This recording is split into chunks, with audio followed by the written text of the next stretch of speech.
Bonsoir, bonsoir. Petite vidéo pour vous parler de quelques termes utilisés en aquariophilie et surtout ceux qui sont, on va dire, plutôt pour les mbuna, parce que de toute façon, je parle que des mbuna.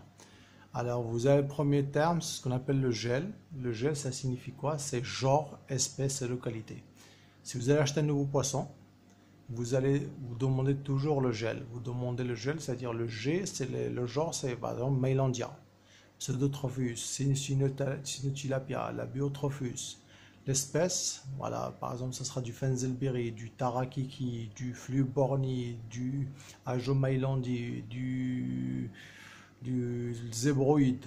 Et l'espèce, voilà, et le L, c'est le lieu de pêche, donc vous avez une Katabe, Chizumuli, Solosi par exemple, les Solosi c'est Taiwan Reef, les Kailanos que j'ai là c'est du Tambiref, les Tarakiki c'est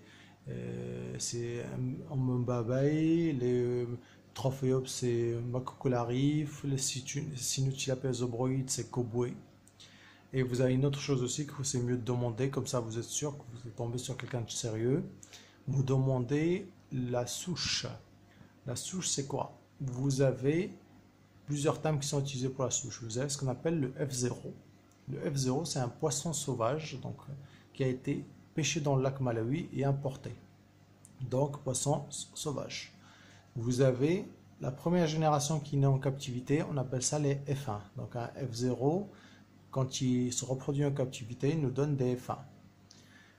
Vous avez la deuxième génération de nés en captivité, c'est les F2. Les F2, c'est-à-dire c'est forcément un parent F1, F1 ou un parent F1, F0. Vous avez le F3. Le F3, c'est un des parents et F2 et l'autre parent ou F1 ou F0. C'est toujours, on prend le F le plus haut, c'est-à-dire un F3 va donner des F4. Si un des deux parents est F3, à part si l'autre est FX, mais si un des deux parents est F3, même si le père ou la mère est F1 ou F2 ou F0, ça sera un F4. Mais voilà, de toute façon, à partir de F3, je pense qu'on peut appeler ça des FX. Après, vous avez deux termes aussi qui sont spéciaux pour les Mbuna, ce qu'on appelle le MC, le OB. Alors, le MC, ça veut dire marmelade cat. C'est un terme pour les mâles, c'est les mâles tachetés.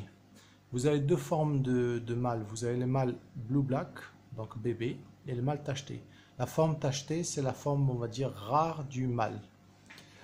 Après, vous, les femelles, c'est pareil, la blue-black aussi. Et vous avez la forme OB, c'est orange-blue. C'est la forme pareil, un peu moins rare chez les femelles parce qu'il y a de plus en plus de femelles OB. Et ce qui n'est pas le cas des mâles MC qui sont beaucoup plus rares. Vous prenez par exemple, vous avez trois genres, c'est les Mailandia, les Labiotrophus et les Trophéops qui donnent des MC. Vous ne trouverez pas d'MC chez les Petrotilapia, chez les Sinutilapia, chez les Pseudotrophus, les Melanochromis, les Labido, ceux-là, il n'y a pas d'MC. Donc, et bien sûr, pas tous les Mailandia donnent des MC. Vous avez la Mailandia Fenzelberry, par exemple, Maison Reef, les mâles sont bleus, les femelles sont blue-black, sont normales. Par contre, vous avez les Fenzelberry, les anciens Fenzelberry, comme Makonde, Ikombe, Nkonda et tout ça. Là, il y a des mâles MC. Les Tarakiki, par exemple, vous avez des mâles MC. Les Trophéops, certains Trophéops qui n'ont pas de mâles MC, d'autres oui. Mais en tout cas, c'est les trois seuls qui ont des mâles MC. Voilà. Donc, c'est tous les termes qui sont utilisés. Si vous avez des questions, n'hésitez pas. Et je suis à votre disposition. Allez, à bientôt. Merci.